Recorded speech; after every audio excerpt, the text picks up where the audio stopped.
So we have about 15 minutes, 14 minutes. Would anyone like to question Massimo, challenge Massimo? Simon, your hand is up, so let's go to you right away. And then Gary.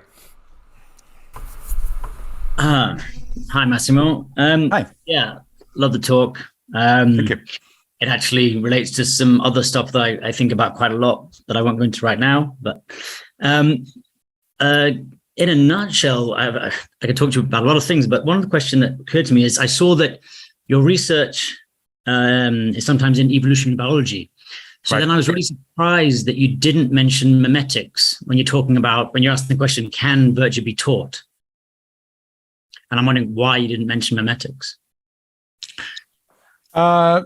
For an interesting, I think an interesting reason. So yes, evolutionary biology is of course pertinent here. There's no question about it. I consider myself a naturalistic ethic into naturalistic ethics, a la Philippa Foot, if you like, natural goodness. I do think that a fundamental sense of fairness and ethics does come from our biology. And the way we know this is by a variety of means, but one of which is comparative analysis with other social primates, right?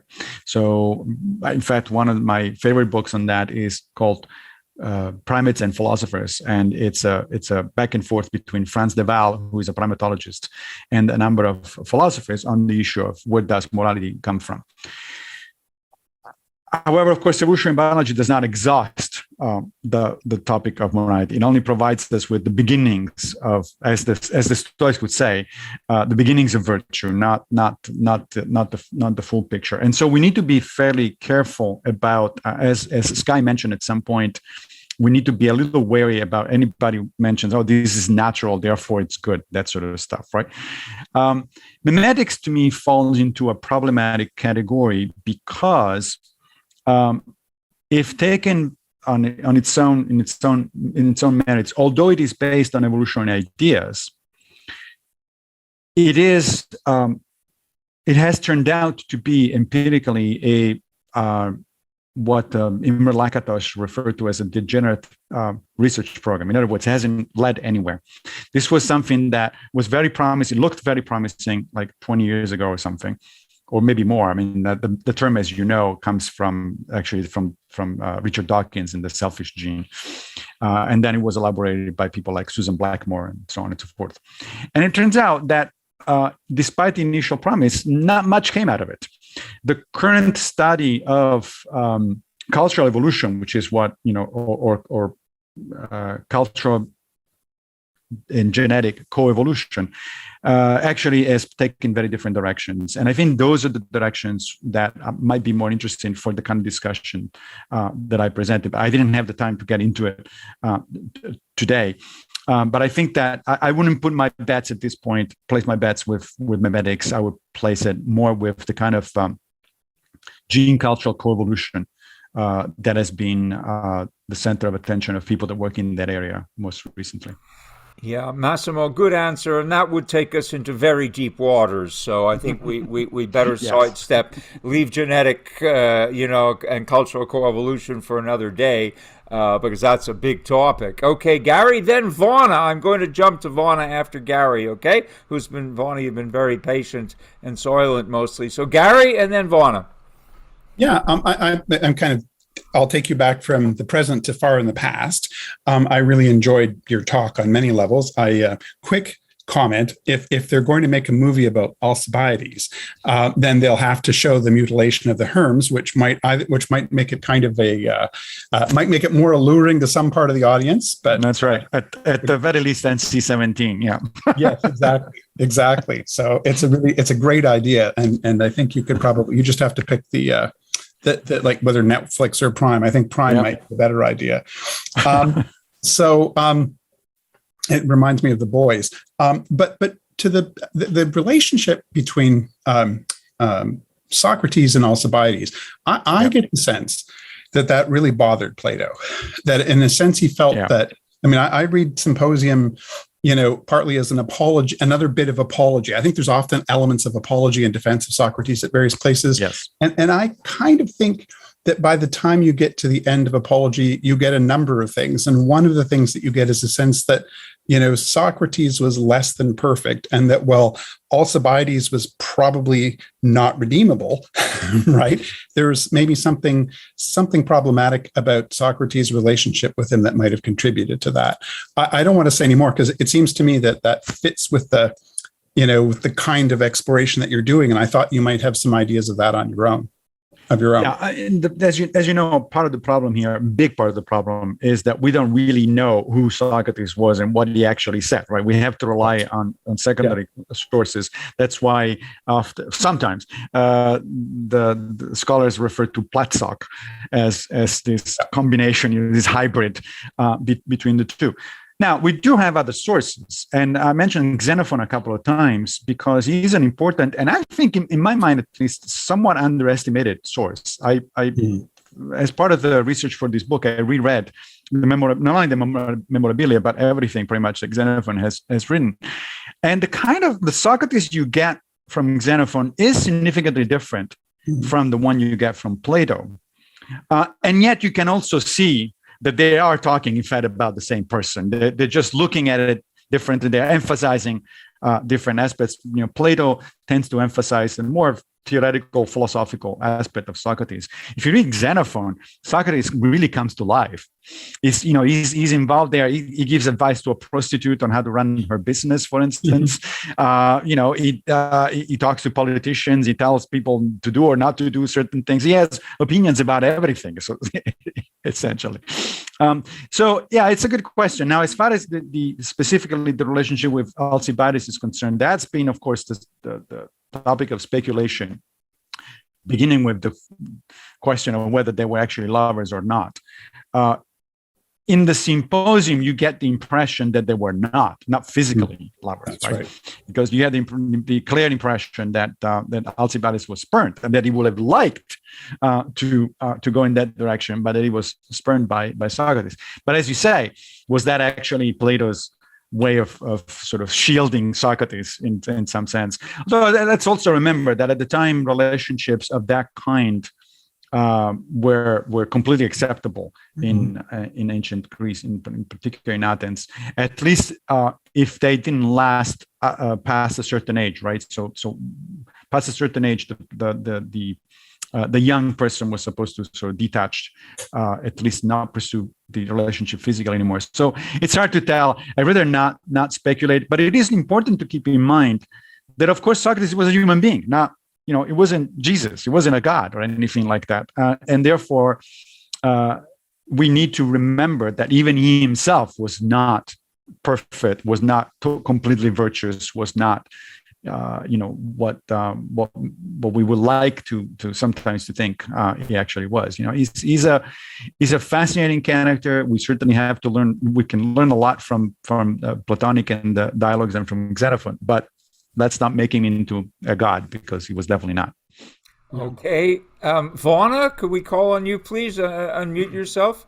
Yes, such interesting talks today. Every single one of them was just so wonderful. Massimo, I want to ask you, you list a number of things that don't work in building character, and one of them is doing nothing. But it seems to me that that is the position that's advocated by a lot of psychologists and by a lot of substance abuse theorists. They argue that people, simply by suffering the natural consequences of their actions, will learn. And I have argued against that position on philosophical grounds with them. But I think it's very interesting that your position is the exact opposite of that. Right. And my position is the opposite of that on both philosophical and empirical grounds. Philosophical grounds, I follow the Stoics. I follow, similar approaches where they would say, no, you need to think actively. You need to pay attention. One of my favorite phrases from Seneca is nothing has ever gotten improved by not paying attention to it. And so you especially if we're talking about your life, it's like, no, that's just not going to happen. But of course, that's a theoretical argument. That's a philosophical argument. I also like to look at the empirical evidence, which we do have, fortunately, these days. Seneca didn't have it, but we do.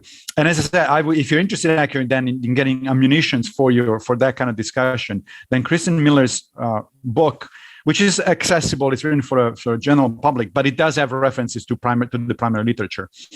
And it shows pretty clearly in that chapter, there's one entire chapter devoted to those strategies or doing nothing or whatnot. And it's pretty clear that no, it doesn't work.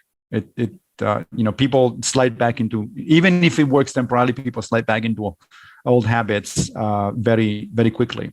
So now, of course, all of this needs to be taken with a fairly large grain of salt.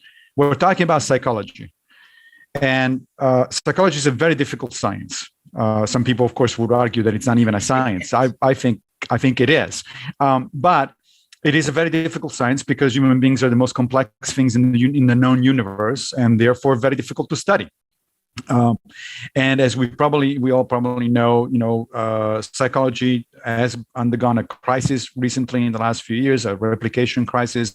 A lot of major findings, even findings that are now presented in textbooks, have actually not been replicated when people have tried. So every time any time that somebody says, psychological research shows that, a major caveat should go with that phrase. It's like, well, it seems to show that for now. We'll see if that actually stands up to scrutiny 5 years down the road or 10 years down the road. So I'm not going to bet my life on those things that I wrote in the last few slides. But that is where the science is now, and until and if proven otherwise, I think that's a reasonable tentative conclusion. Yeah, thank you, Massimo. I mean, you mentioned Lakatos, and so let's concede in that vein, that Popperian vein, that psychology is a science as long as it's falsifiable.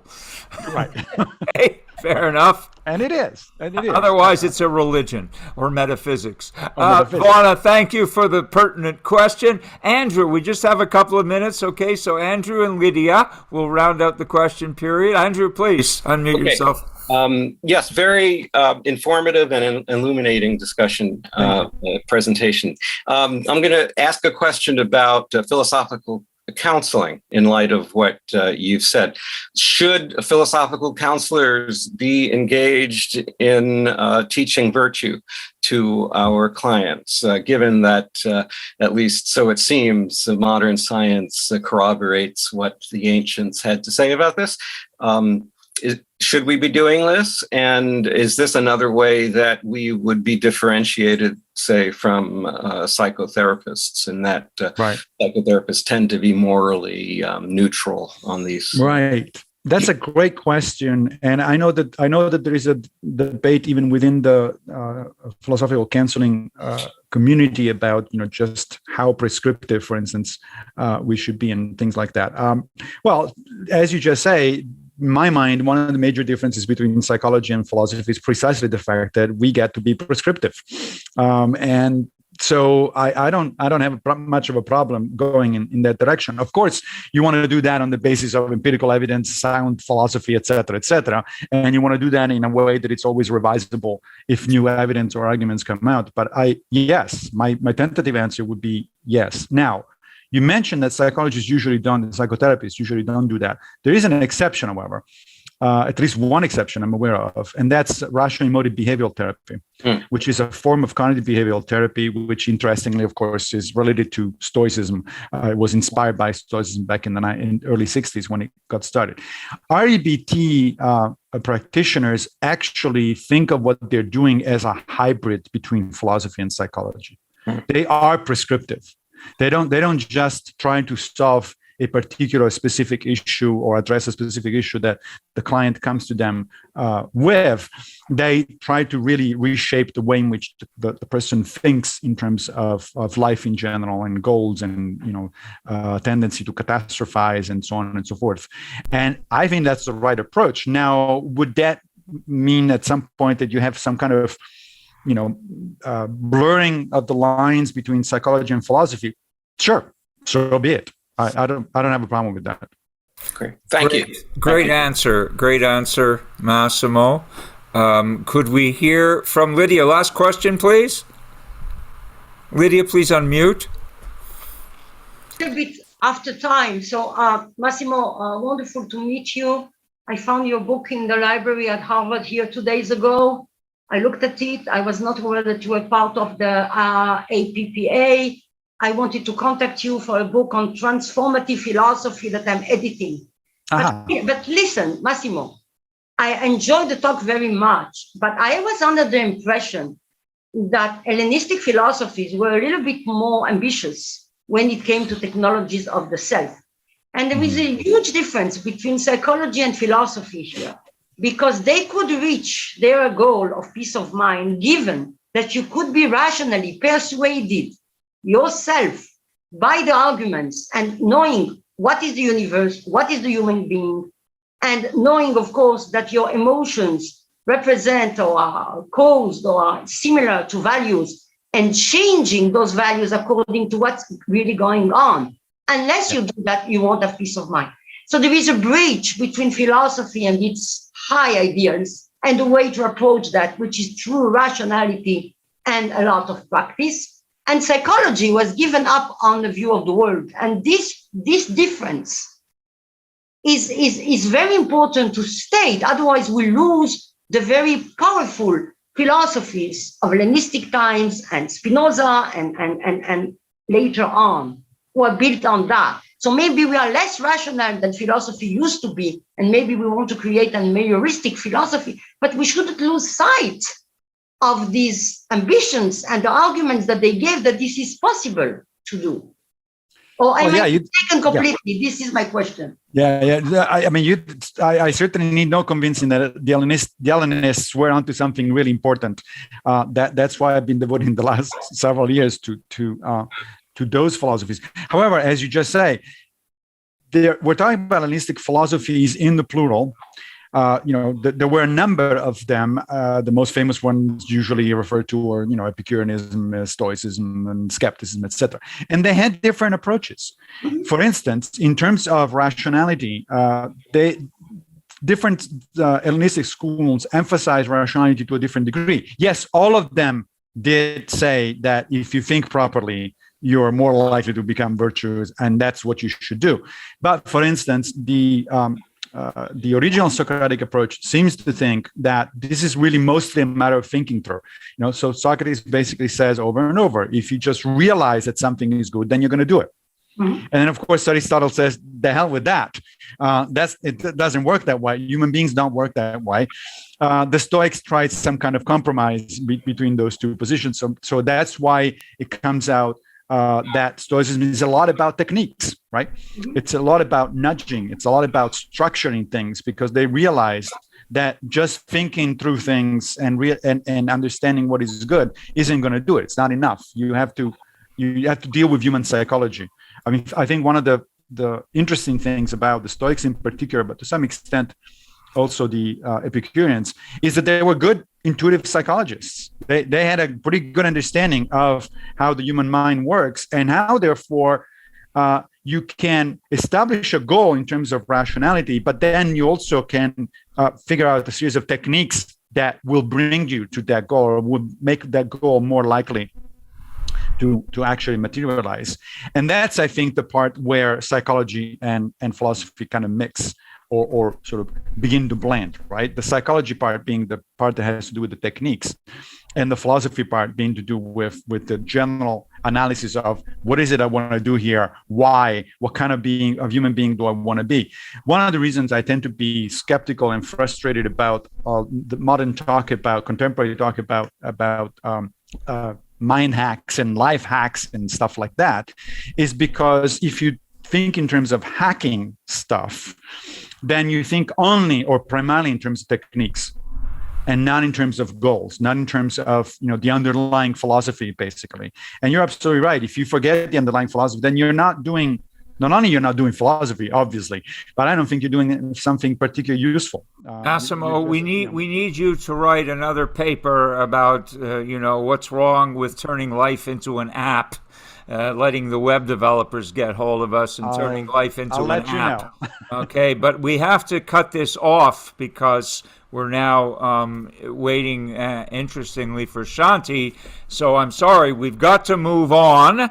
And could we have a great round of applause virtually for Massimo? And if you can all sustain that for a minute, I'm going to take another picture. Okay, so this is all going to be used, for our group photo, which will be too big to fit on a screen. But thank you very much, Massimo, for another wonderful presentation.